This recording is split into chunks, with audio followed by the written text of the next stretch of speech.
Shalom. Let me open this up. Giving all praises to Yahweh Shem Al Shai B'Shem Kodash.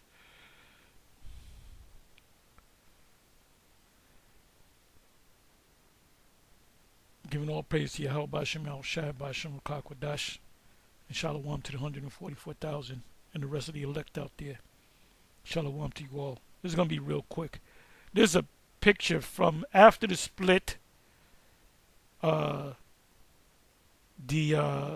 When the house of David was established, you had King Mashah, ourselves, myself, Apostle Gabar, the rest of the apostles, and the bishops of Connecticut were back there too. They were under us in that order. And we had a series of councils that we couldn't go out and speak, because when we go out and speak, Saturdays after the split, every weekend it was emergency council. We got to meet down at the school. We got to get there every fucking week. So these guys really didn't want to go out no more. They didn't want to go out and teach no more. So we all praises to Yahweh B'Shem Al Shai B'Shem Kodash that they kicked us out, and we kept going out on the streets. Okay, we had the former GMS, which formerly was a part of the House of David, or part of One West. We always kept the tradition, you can say, of going out on the highways and the byways, because you had like cable shows and other outlets to get the word out, but you had to be out there on the street. So I just want to say this: all these individuals right here, you don't even know a lot of them. Every last one of them, except for this individual in the middle. It says the camp Nathaniel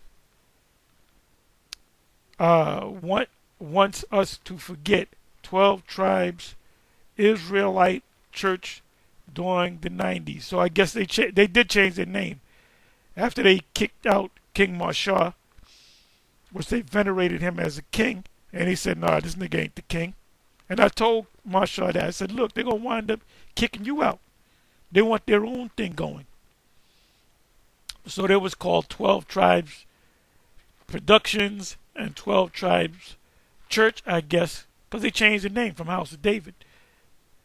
But anyway, this individual, I remember, this is Yasha.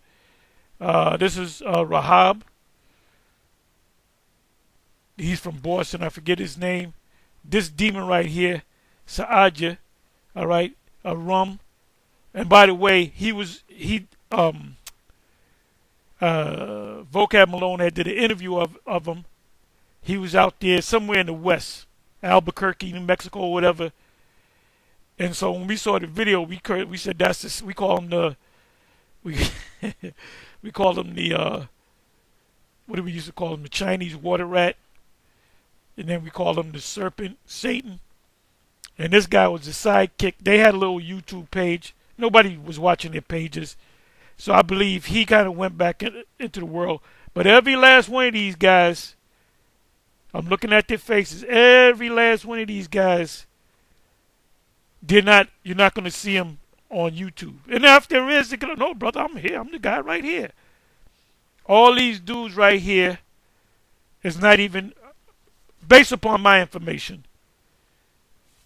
they're not in the truth no more. They're not teaching no more. I don't know if they even accept the fact that they're Israelites.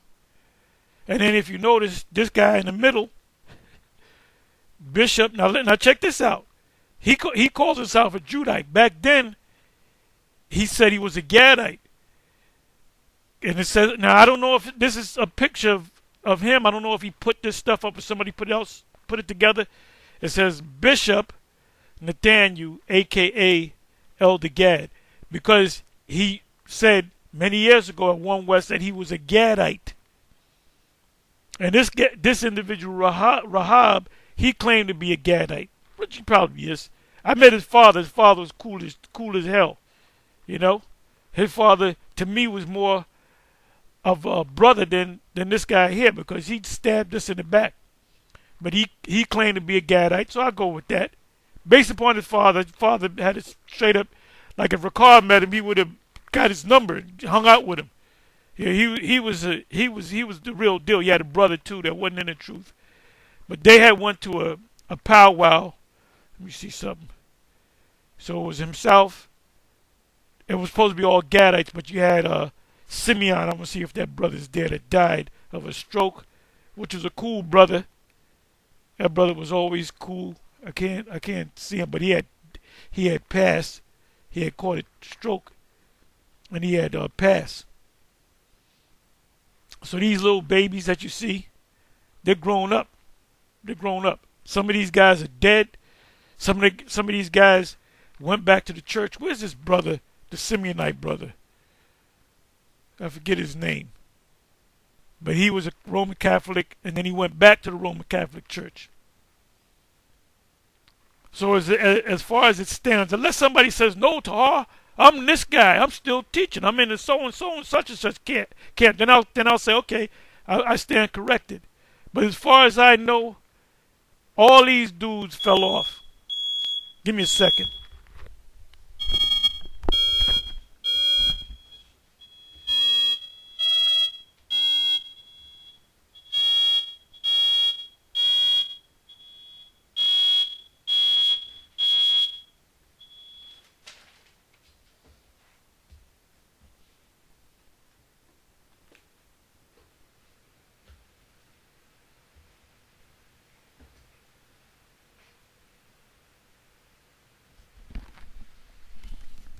The first scripture that came to my mind when I saw this was Luke 9:62. He that turneth his, merely paraphrasing, he that taketh his hands off the plow is not fit for the kingdom. So none of these guys are going to the kingdom if they all went back into the world.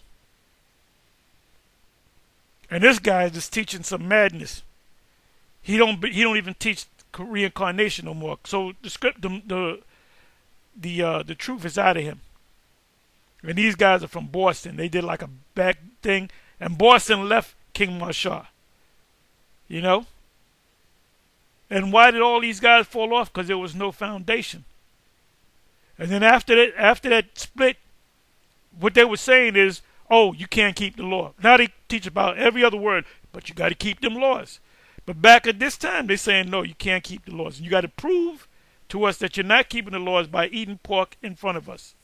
And this was told to me by none other than Bishop Nathaniel. Then it was a point where they said, they call themselves through the scriptures, oh, we don't got to go out on the highways and the byways no more. Hey, the scriptures say, meddle not with them that are given the change. So, coming back to Luke 9, any man that takes his hand off the plow and looketh back is not fit for the kingdom. None of these guys are going to make it. If they're not dead now in the spiritual realm, they're going to, each and every last one of them are going to take the charagma if they're still here among us, and they're going to straight up die. Anyway, with that, I'm going to say, let me bring this up.